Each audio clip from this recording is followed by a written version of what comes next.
All right. If you just watched the previous video, I just came up with another topic that I wanted to talk about. Never assume. Don't assume. Never, ever, ever, ever. You know, I could probably just end that video here and keep it at that, but I honestly might just give some examples. I think it's very important that if you do assume, and I'm not saying like assumption's completely wrong. Oh, I mean, I kind of led the first 15 seconds like that, but if you really think about it, let's say, because the way that assumption works is, if you're a logical person, you would base it off events that you already know, right? Or like some facts that you already know, most likely facts. And because of that, you could kind of assume one thing, right? But if you kind of vocalize these assumptions or like really have them dictate a lot of stuff, I feel like it's bad, right? But I guess that kind of goes against like following your gut, right? You know, following your instincts. But I feel like one thing is like, maybe for relationships, if you're assuming, let's say like, I don't know, your significant other was late at night out and like their location was off, right? And your first assumption is like, they're cheating on me. They're doing something behind my back, whatever it is. That's really bad. You know, that first of all, that shows you mistrust between you two. But if you have like evidence upon evidence upon evidence, I mean, maybe you could like conclude, maybe like let's say it's like your girlfriend or something, and then there was a guy who picked her up and you don't know this guy, but you remember hearing her mention this guy's name, and then if you go like someone called her and it's the same guy, right? And he called her at a ominous time, right? A time that's not a reasonable hour to call.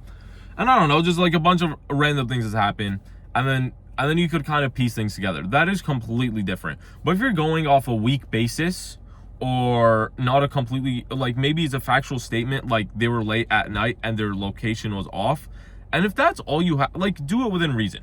If you're assuming, you need to have strong reasoning and strong logic behind it and strong foundation. If you're assuming based off of pure like weak facts or not enough facts, that is a problem. And I think that's something like, you know, not a good thing.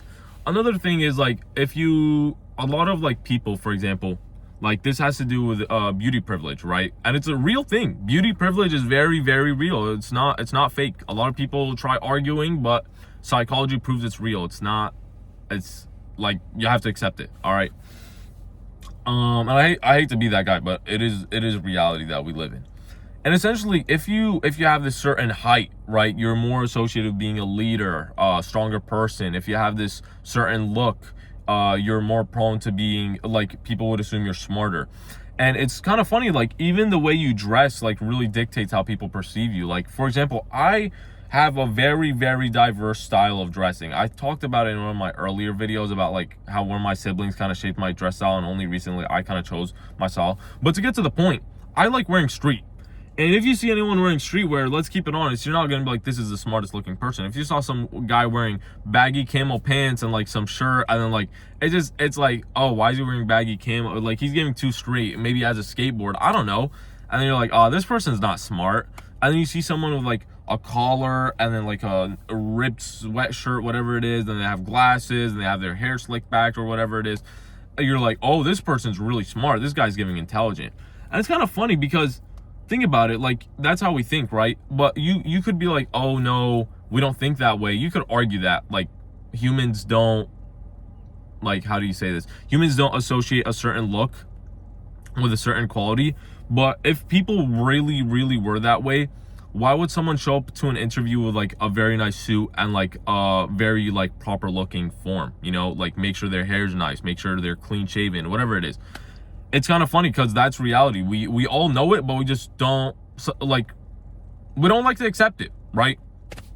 And yeah, you can't, like, it's all assumption. Like, we're all assuming now. It's like perception and assumption. It's like none of it is real. You know, what defines if it's real? Because now you're just assuming this guy's smart based off how he dressed. Now you're assuming this guy's dumb based off how he dressed. Now you're assuming this guy's not a strong leader because of how tall he is. Now you're assuming this person's strong because of his physique. Like, it's very, like, all of it is assumption. And all I'm trying to say is assume within reasoning, okay?